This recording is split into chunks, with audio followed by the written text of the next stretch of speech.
Hello, my name is Terry Wilson. I am the Director of Public Relations and Marketing here at Indiana University School of Dentistry. I want to talk a little bit about the set that I'm standing on right now, which was sort of a creation that came out of the COVID-19 pandemic. In March of 2020 was sort of the last time we operated as a school normally. So when the COVID-19 protocols took effect, we basically had to completely pivot away from in-person classroom education to online streaming video.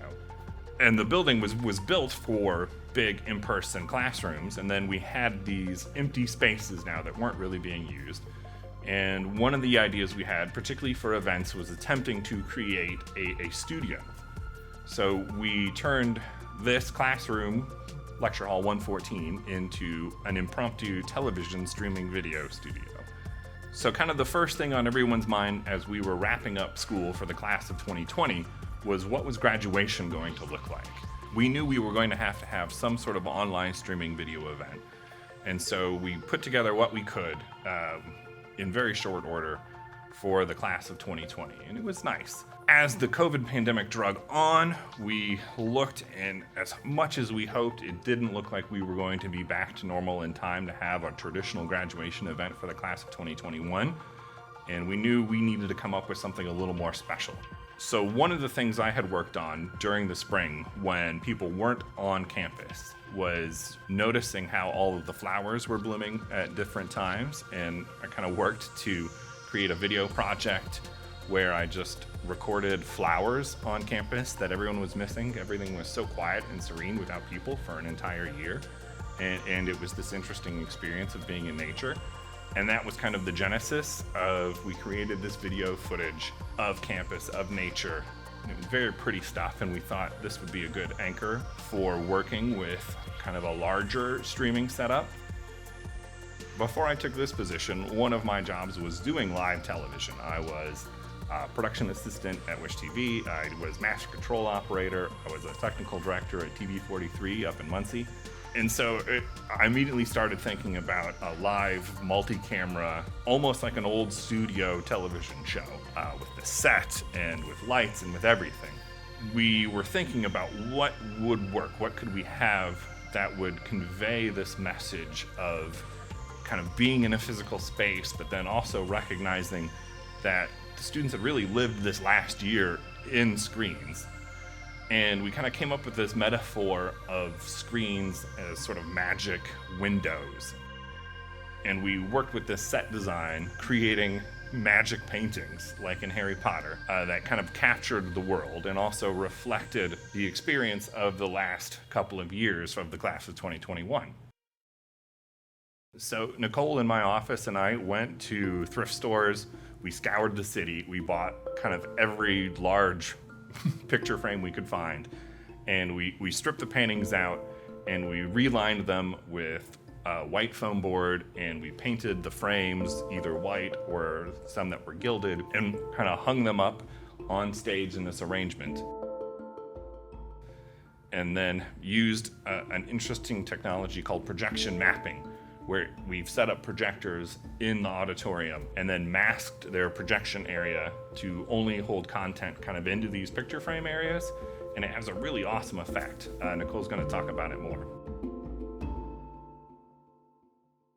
My name is Nicole Alderson. I am an artist and I work for IU School of Dentistry.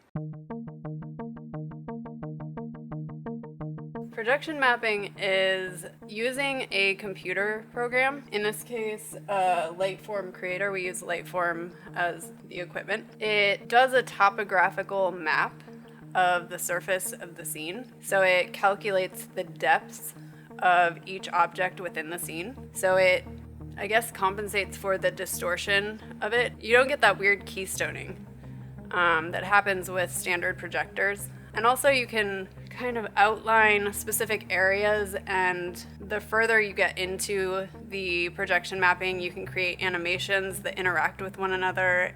So you have the projector, the camera, the computer back here, and then the computer, the laptop. This is the projection mapping camera. It maps the scene that's over here.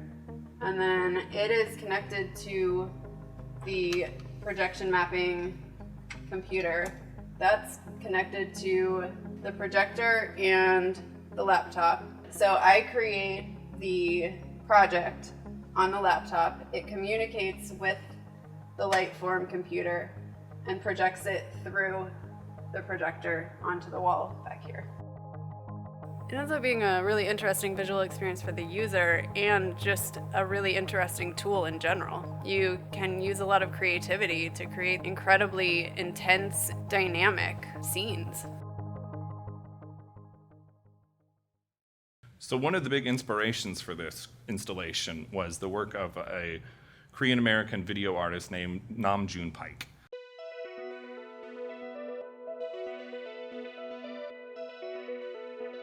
When I was in high school, he actually had a show at the Indianapolis Museum of Art that profoundly changed how I viewed art. The anchor piece for that installation, for that show, was a piece called Who's Your Tree?, which was a giant tree made of CRT televisions displaying content he had recorded onto laser discs so that they would loop. And it was full of images of Indiana. It was a commission piece by the museum. He had come and created it for Indianapolis. And it was a play on words. Who's your tree? It was a tree, but it was also Hoosier, the official name for people who live in Indiana. So I've named this Who's Your Screen in honor of that piece, just to kind of reference the screens of Zoom, the screens of the COVID-19 pandemic experience.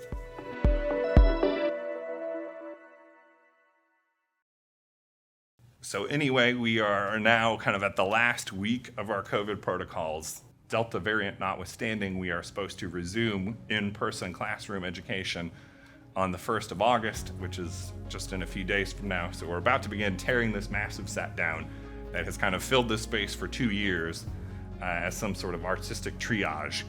And it's just been an interesting experience, and I'm really excited to have lived through it.